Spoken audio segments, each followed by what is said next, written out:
Dawn bleeds across the craters and trenches and into the devastated forest. Explosions tear the ground, mud rises and showers Anna.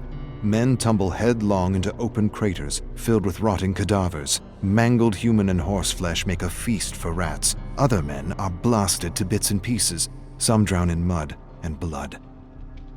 The brutal savagery of these human animals amuses Anna. She's never been so entertained. They are worse than hungry wolves fighting over a carcass. Some speak words she understands. Others speak words foreign to her ears. A pathetic scream like nothing she's heard suddenly startles her. She follows the source of the sound into the decimated forest, where she sees a small canvas tent and Russian soldiers guarding foreign prisoners. She watches them all evening. She watches horrified when they execute one of the horses for dinner. So much meat wasted due to sloppy butchery.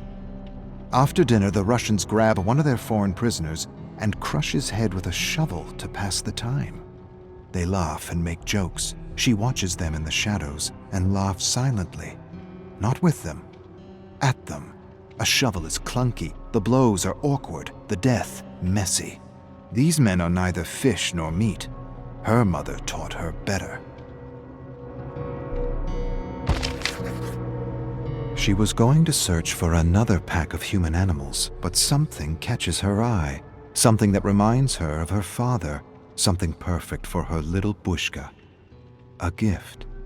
Anna hides in the shadows and fixes her gaze on the gift. The Russian soldier carves the gift as he guards and swears at foreign prisoners in the shredded canvas tent. They kill and torture each other because they cannot talk to one another. She remembers a book her mother once had. She pointed to the pictures and called them soldiers. They were the ones who butchered her father. Soldiers tear each other apart for reasons her mother could never explain. She watches them and doesn't understand. She's not sure they do either. Maybe they like the hunt, the scent of fear, the bloodlust. She stares at the perfect gift and wants to give them a little war they'll never forget. But there are too many, and her mother suddenly appears before her with a smile and tells her little Anna she will need to thin the ranks. I can do that. I will show you, and I will show them where crawfish sleep. The Russian soldier does a peculiar thing to his prisoner. He ties him to a gnarled branch by his ankle and lights a fire a few inches under him. She scrunches her brow, confused. You kill the game before you roast it, but these soldiers enjoy his agony. She recognizes the yelling and shrieking foreigner. Just a few moons ago, he was torturing Russian prisoners in another tent. Just a few moons ago, he was the tormentor. The Russian holds the perfect gift in his hands while the prisoner shrieks and squeals like a pig. She smirks. It's kind of a funny cry. It is. It's amusing. The Russians make jokes and imitate the squealing cry. She fights down explosive laughter. It's the most ridiculous sound she's ever heard. The sound of an approaching soldier suddenly startles her. She wheels to see a glittering bayonet rushing her. She evades and grabs the pathetic scrawny man by the neck, curls her calloused fingers around his bulging apple and yanks with devastating fury. With a choked gurgle, he collapses and lies dead on the ground with his throat torn out. She returns her attention to the laughing Russians and the squealing human swine. She smiles. They'll all be making similar sounds when she's through with them. 4 Russian soldiers lurk around the tent searching for their missing comrade. Anna stealthily tracks one soldier, inching closer and closer with every step. Poor pea-green mule. He has no sense these will be his last few breaths.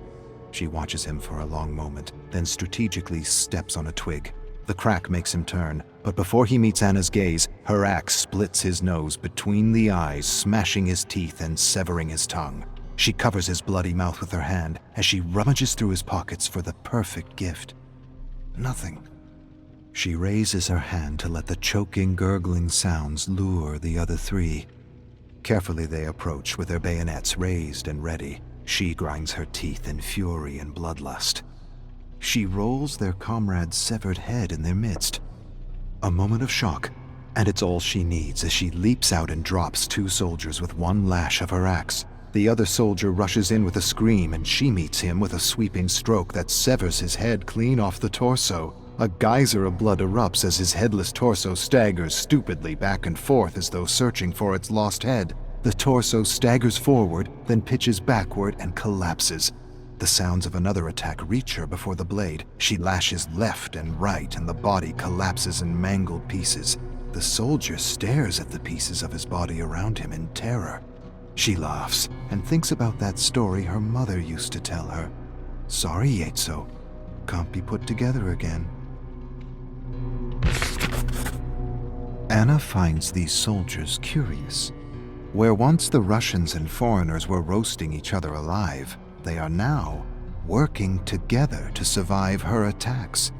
They are calling her a ghoul, a monster of the forest, saying she is a Bodark. Together the soldiers dig pits and sabotage their camp. Anna toys with them. She's outnumbered, and she knows it. She weakens their senses by depriving them of sleep. Every night she approaches their camp, sings a lullaby, then howls like a Bodark. The soldiers wake in a frenzy and scuttle in terror as she returns to her cabin to sleep with her little one. She rests for a few hours and then returns to her little war to reignite a cycle of terror. 1 or 2 sleepless nights and they'll be ripping each other apart. It'll be a matter of walking in and taking what belongs to her little Bushka.